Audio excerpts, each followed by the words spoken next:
We continue to stay on breaking news from New York. Officials there on the scene of a subway derailment. This is Rich Davey, the president of the New York City Transit. He said that there was a slow-speed derailment. 37 people were on the train. Let's hear, this is there in Brooklyn, let's hear what he has to say. But that will be initially part of our focus, obviously as part of this investigation. I do want to thank both NYPD and FDNY. Thankfully, we didn't really have to rely on them today because we didn't have any injuries, but as usual, their professionalism and being here is very much appreciated. Look, we'll get to the bottom of this. I realize that we had issues obviously last week as well, and we'll get to the bottom of whatever this is, but at this point, from the collision we had last week and derailment today, don't seem like they're connected at all, but certainly we will, we'll get to the bottom of this particular issue. I'll let the chief speak, and then we'll take some questions. Chief, you want to say a few words? My name is Mike Mandela from the FDNY. I'm assigned to Battalion 4-3, working in the 8th Division today. Initially, we had a standard response for a train derailment, but it was a relatively simple operation. We had 2 rescue cars pull up to the train on each side and just evacuate the people from the north end and the south end. Like he said, there was 37 total people, including the workers.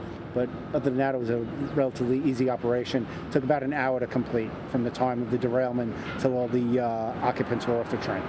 Can you say and spell your name for us, Chief? Mike Mandela, M-A-N-D-A-L-A. Why did it take an hour? Hang on. We're not going to be yelling at people today. Dude, do you have a question?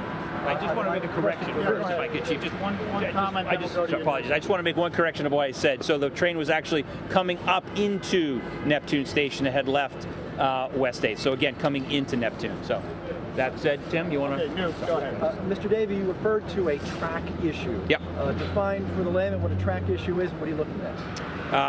The track needs to be straight in order for a train to run on top of it safely and without a slow speed derailment as we had here. So we're going to look at that and see. We do what we call we have a track geometry car. So actually, we run what looks like a train, but it's technically a geometry apparatus that goes throughout our entire system at least twice a year to see what the condition of the track is, to make sure that it's even, that it hasn't split, for example. It came through here as recently as November, and as far as we know, there were no issues. So, but we'll look at that as well. We have some work to do. There was an initial report that a wheel actually came off the undercarriage. Is that correct? No, so the wheel didn't come off the undercarriage. The wheel came off of the track. The derailment. All right, Jennifer, CBS. Is the subway safe? What Yes. can you tell commuters at this point? There was one last week, one today. No one was hurt. It could have been a lot worse, but there still doesn't, move the fact that there's another one in a week, right? Yeah. Well, what can you tell? Sure. I mean, certainly 2 different issues. I mean, last week we're still investigating that with the NTSB. Today there were no injuries, thankfully. I mean, look, I took the subway to work this morning. I will be taking it home this evening, no doubt. Derailments do happen. They shouldn't, but they do from time to time. And as I said, we'll take a look to see what the issue was here. But customers should feel safe taking the service. As I said, I will be tonight. All right, Marla, go ahead. Can you give us any time frame as to when this will be corrected and the F train will be moving normally again? Yeah, so appreciate that. So our goal is to have this back for rush hour service tomorrow morning. We have a pretty large crane coming in to help re-rail the train. Probably be here in the next hour or 2. This will not be nearly as complicated as the issues we had last week. Antoine over here. Where's Antoine? Fox. Go ahead. Sir, you can see me. Yeah. I just wanted to ask, there were reports going around that somebody or someone, a passenger, may have actually pulled something or did something? No, not that we're aware of. What we believe occurred is that an emergency brake itself triggered. So if a train does derail as it did here, the emergency brake was triggered. That's what actually had the crew member get off the train to investigate what occurred. So again, low speed, but no, there's no, we have no report, credible report of anybody pulling an emergency brake. Okay, Anthony. Mr. Davey, last week when the NTSB arrived here, they said that they wanted to come because there was a series of events happening at the MTA and take a look at the broader operation, see if everything was up to snuff, if safety was being looked at, really scrutinized by the MTA. what's your response to the NTSB wanting to take a closer look at the operation? Yeah, I mean, I'm not sure that's what the NTSB said exactly, so I mean, you have to go back to see what they said. Great, and then perhaps what they said thereafter.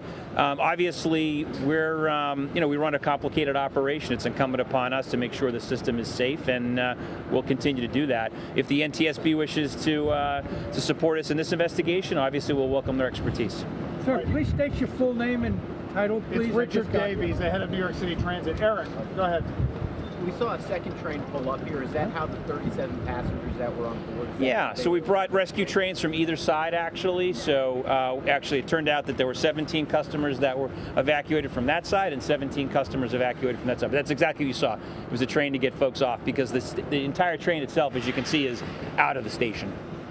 Do you have an update on last week's? No, we don't.